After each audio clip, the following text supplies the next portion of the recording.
So you just strained a muscle, and the inflammation is unbearable. You wish you had something ice cold to dull the pain. But to use an ice pack, you would have had to put it in the freezer hours ago. Fortunately, there's another option. A cold pack can be left at room temperature until the moment you need it. Then, just snap it as instructed, and within seconds, you'll feel the chill. But how can something go from room temperature to near freezing in such a short time? The answer lies in chemistry. Your cold pack contains water and a solid compound, usually ammonium nitrate, in different compartments separated by a barrier. When the barrier is broken, the solid dissolves, causing what's known as an endothermic reaction, one that absorbs heat from its surroundings. To understand how this works, we need to look at the two driving forces behind chemical processes, energetics and entropy. These determine whether a change occurs in a system and how energy flows if it does. In chemistry, energetics deals with the attractive and repulsive forces between particles at the molecular level. This scale is so small that there are more water molecules in a single glass than there are known stars in the universe. And all of these trillions of molecules are constantly moving, vibrating, and rotating at different rates.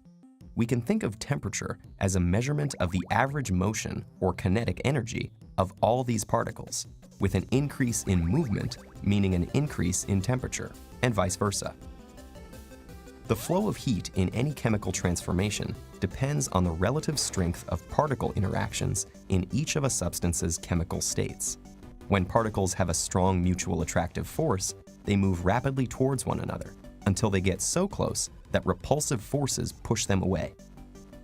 If the initial attraction was strong enough, the particles will keep vibrating back and forth in this way. The stronger the attraction, the faster their movement. And since heat is essentially motion, when a substance changes to a state in which these interactions are stronger, the system heats up. But our cold packs do the opposite, which means that when the solid dissolves in the water, the new interactions of solid particles and water molecules with each other are weaker than the separate interactions that existed before. This makes both types of particles slow down on average, cooling the whole solution.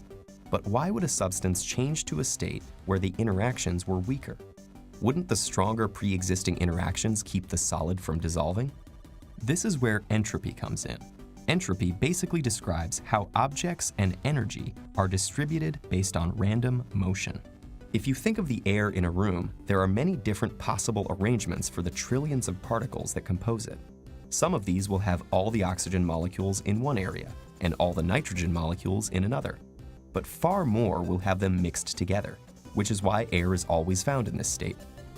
Now, if there are strong attractive forces between particles, the probability of some configurations can change, even to the point where the odds don't favor certain substances mixing.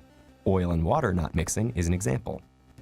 But in the case of the ammonium nitrate or other substance in your cold pack, the attractive forces are not strong enough to change the odds, and random motion makes the particles composing the solid separate by dissolving into the water and never returning to their solid state. To put it simply, your cold pack gets cold because random motion creates more configurations where the solid and water mix together. And all of these have even weaker particle interaction, less overall particle movement, and less heat than there was inside the unused pack.